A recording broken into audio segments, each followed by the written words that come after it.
The holistic health guru spoke to a rapt audience about the thinking behind his latest project, which he called A New Era in Mind, Body, and Spirit Healing, co-founded with Harvard neurology professor Rudolph Tanzi and in partnership with 5 respected research and scientific institutions.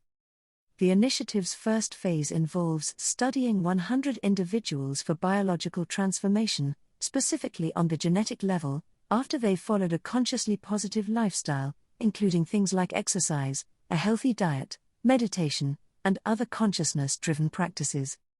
Given the success of previous, though less comprehensive, experiments, Chopra and his team hope to prove that one can influence one's genetic makeup and thus transform one's biology, such as reversing the aging process and the effects of disease, through consciousness.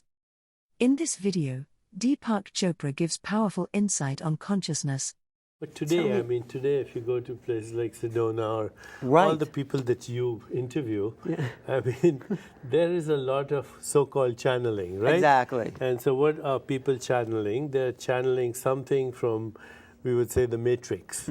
The non-local consciousness. Non-local consciousness, which is a confluence of probability clouds with thought forms and embodies histories of collective experience, collective karma, collective revelation.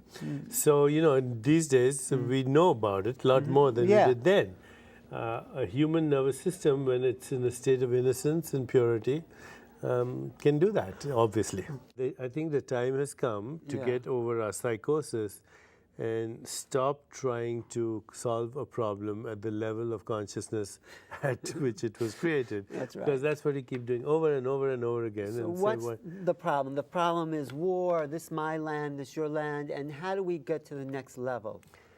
If you've done any work with Don Beck and spiral dynamics, you're familiar with that, right? Yes. That's where you have to go. You have to say, what level of consciousness is this conflict arising at?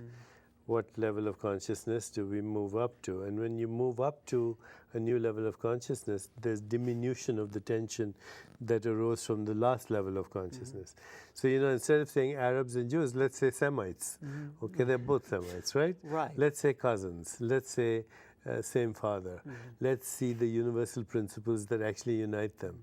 And then move up to another level and another level. Because ultimately, Alan, we've all got to transcend our national, our racial, our ethnic boundaries. As long as you think of yourself as a Jew and I think of myself as a Muslim, we have a problem. Right. So you are a really, I think, great spokesman for this non-local awareness. Identity. Yes. Am I a citizen of my tribe? Am I a citizen of my nation? Am I a citizen of this planet? Or am I a cosmic citizen?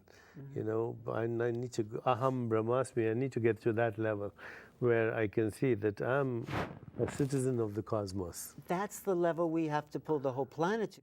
How do we know when God is speaking through us, or maybe it is all the time? You're inspired, there's no going back.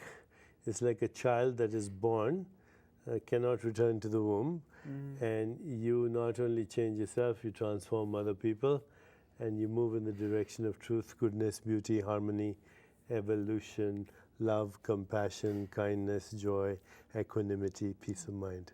So tell me, how are you doing that in your life? Personally, what goes on for you? It's my life. I spend 2-3 hours every day in meditation. I meditate sometimes through the night. I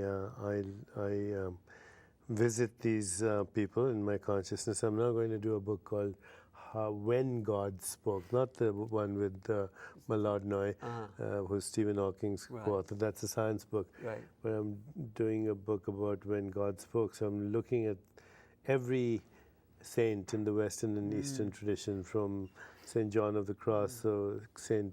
Teresa of Avila, Catherine of Genoa, Lao Tzu.